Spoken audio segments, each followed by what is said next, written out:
I'll show you a couple tips and tricks for your fiberglass that I do. When I buy my fiberglass, I buy it in a 5-gallon pail, and then I break it down into smaller containers. The reason for this is it makes it easier to handle, and you can store it longer. Now, also, I run my resin through a paint strainer, and I let it drain into a cup, and this gets out any dust or anything that might come in from opening the pail.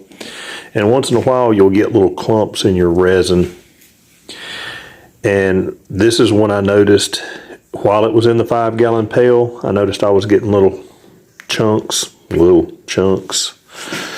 And so what I did is I started running it through a paint strainer. This gives me time to walk away, get everything ready, get my fiberglass cut, get my cooler of ice and salt water, and I'll tell you what that's about in a minute.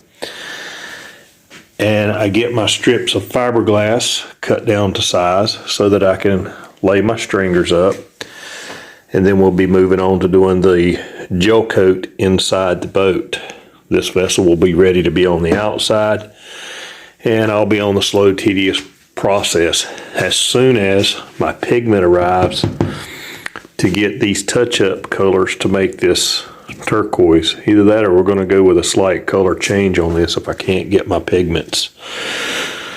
So I'd rather not do that, because that would mean I have to do a color change on the entire vessel. I just want to do a match. Okay, I'll be right with you, and I'm going to go grab a few things and get us started. Okay, I've ran a portion of my resin through the filter, strained it out. That way I've got a good clean product.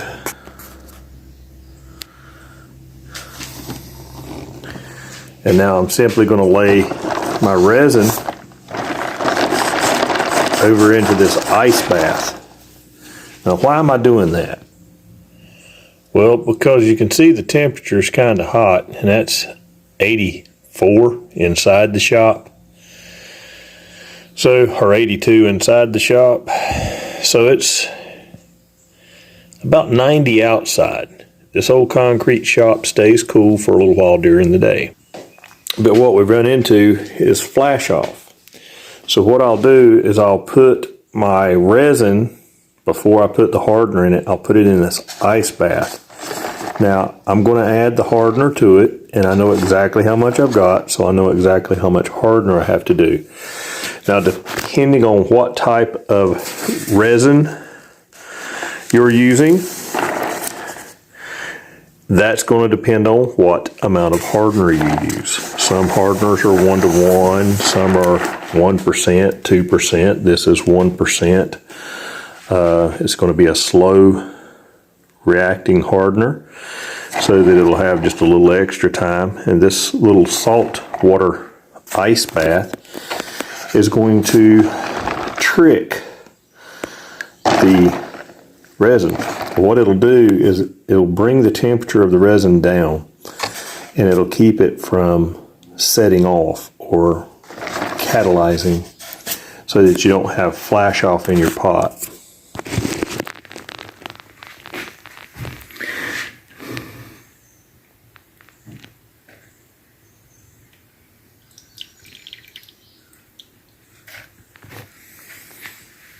I'm going to try to do this one-handed for you guys. I should have went ahead and grabbed the tripod. Sorry for the delay in speech there. I should have went ahead and grabbed the tripod so that I could get this all mixed up. I'm going to go ahead and pause it, use both hands. Okay, now I've already got my stringer tabbed in, and what I mean by tabbing in is, let's try not to turn you upside down. I came right here and I put a little patch of fiberglass here, and on the opposite side, just like when you're welding, you put a few spots to hold it in. I did the same thing down across here. I went across with some fiberglass there, and you can see the fiberglass that just touched it laid off on it. Now that's dry. I'm not going to saturate my cloth and then put it on, for the simple reason I don't like doing that because it's messy, and I don't really see the time savings in making a place that you're going to wet your fiberglass on, like a cardboard or on a sheet of plastic or anything, and then you start transferring it, because you're dripping, you're making another separate mess to clean up, and it's time consuming in my book. I'm going to have to put down resin, and I'm going to put out less resin. And the first thing I'm going to do is I've done a router and made this entire stringer here in the floor of the vessel. I've rounded it over so that there are no real sharp corners. It's a half-inch round over, I think is what it was. And I just got to reach pretty far to get that way over there. And I'll start at the top to soften that up, and then I'll start working the sides. And what I'm actually going to have to do is I'm going to have to drop the phone that I'm recording with, and I'm going to have to get in here and use both hands so that I can get this done, because even with the ice bucket, I'm only going to have a few extra minutes before the air hitting the top of this starts to set it off. But it'll extend the time, so it's probably doubled or tripled the time that I can use it. I'll be right back. And there's the first layer of the 4 that I will put on here. And I may switch up and go with 1708. I did one layer of chop strand on these stringers right here, if you can see them. And then I wrapped them with 1708, and they seem to be super strong. So I may do that instead of putting 3 more layers of chop strand on that. I may just go with another layer of 1708. I've got a few more little tab ends to do. You can see that it's starting. Well, it's still flowing good.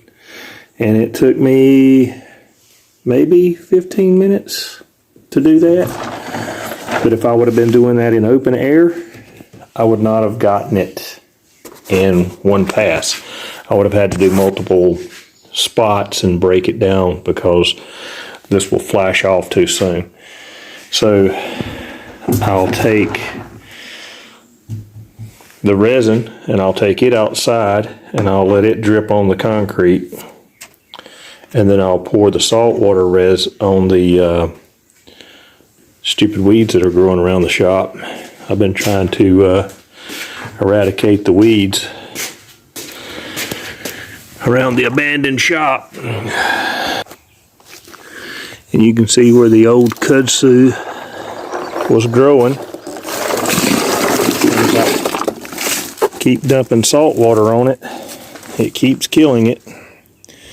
Maybe I'll get rid of all of it. And if you guys got anything helpful, enjoyed the video, please give it a like, subscribe, follow. We'll be doing a few more videos now